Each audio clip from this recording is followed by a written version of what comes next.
शायद इंसान उस वक़्त अकेला पड़ जाता है शायद इंसान उस वक़्त अकेला पड़ जाता है, जिस वक़्त उसे लगने लगता है कि शायद मैं ही अकेला ऐसा इंसान हूँ। मैं ही अकेला एक ऐसा इंसान हूँ, जो अपने विचारों व सिद्धांतों के दम पर समाज को बदलने का प्रयत्न रखता हूँ। और शायद वह इंसान अकेला आगे तो बढ़ता है, वो समाज के प्रति अपनी ज़िम्मेदारी निभाने में भी अपना अहम योग निभाना चाहता है।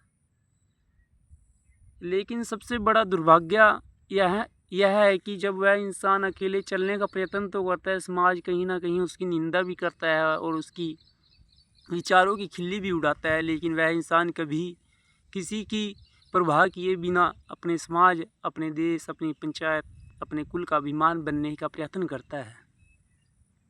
लेकिन सोचने वाली बात यह है कि जब इंसान किसी पल के लिए किसी पड़ाव पर पहुंच जाता है और वह उस इंसान को भूल जाता है जिसने उसका जीवन भर साथ दिया, तो जीवन की उस परिस्थिति में आकर हर उस इंसान का मन डगमगाने लगता है। जो इंसान सोचता है कि मैं अपनी विचारधारा के दम पर कुछ नया करने का प्रयत्न करना चाहता हूँ।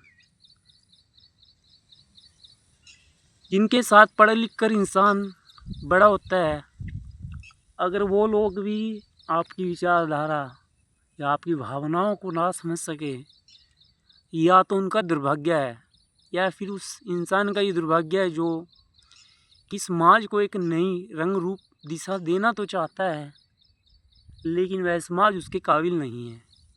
या तो वह समाज उसके काबिल नहीं, या फिर वो इंसान उन लोगों के काबिल नहीं। वो दुर्भाग्य तो इस बात का है कि जब कोई ऐसा इंसान समाज को प्रेरणा देना चाहता है या समाज के प्रति कुछ करना चाहता है, तो चंद गिने चुने लोग होते हैं जो समाज के ठेकेदार होते हैं,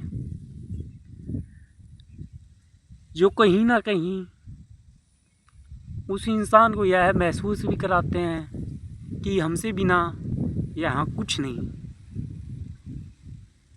लेकिन अगर जब देखा जाए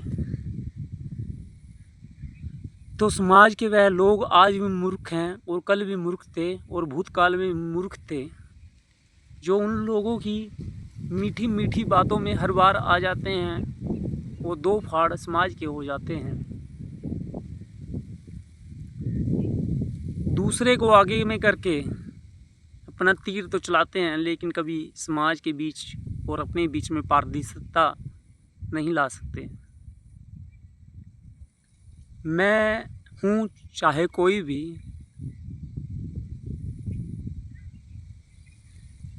जो समाज के लिए सोचता है, उसका सबसे बड़ा दुर्भाग्य यही है कि वह कभी अपने लिए नहीं सोचता। आज का समय ऐसा है, जो इंसान सबसे ज़्यादा नीच होगा, सबसे ज़्यादा करप्ट होगा, जो इंसान सबसे ज़्यादा नीच और करप्ट होगा, समाज और समाज के ठेकेदार, जो इंसान अपने आप को साफ़ सुथरा बताते हैं, वो लोग भी उसी इंसान का साथ देंगे, ना कि साफ़ सुथरे इंसान का साथ देंगे जो समाज को बदलने की चाह रखता है। करप्ट इंसान सबसे ज़्यादा आज की डेट में कामयाब है। क्यों? चापड़ूसी जी, हजूरी, चमचागिरी उनके रग रग में है। उन्हें सिर्फ आपसी फ़ायदा चाहिए। बेशक समाज आए बाढ़ में।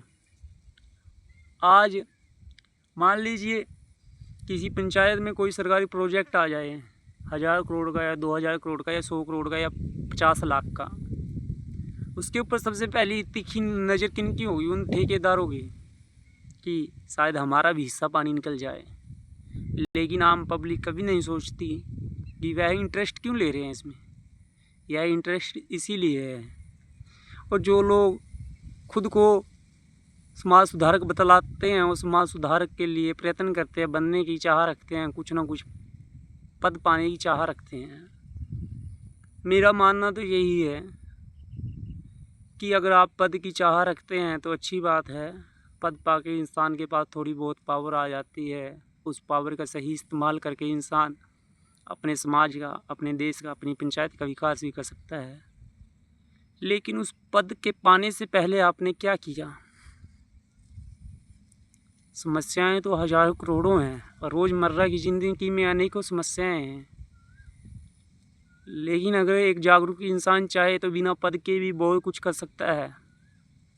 लेकिन दुर्भाग्य तो यह है, जो इंसान बिना पद के भी कुछ करने की चाह रखते हैं, उसी इंसान का साथ देने की बजाय उसी इंसान की खिल्ली उड़ाने लगते हैं, उसी इंसान की खिल्ली उड़ाने लगते हैं। और दुर्भाग्यजनक बात यह है, जो इंसान वह होता है वह कहीं ना कहीं अकेला तो जरूर होता है, लेकिन समाज को उनके आईना दिखाने का साहस रखता है, चाहे फिर कोई भी हो।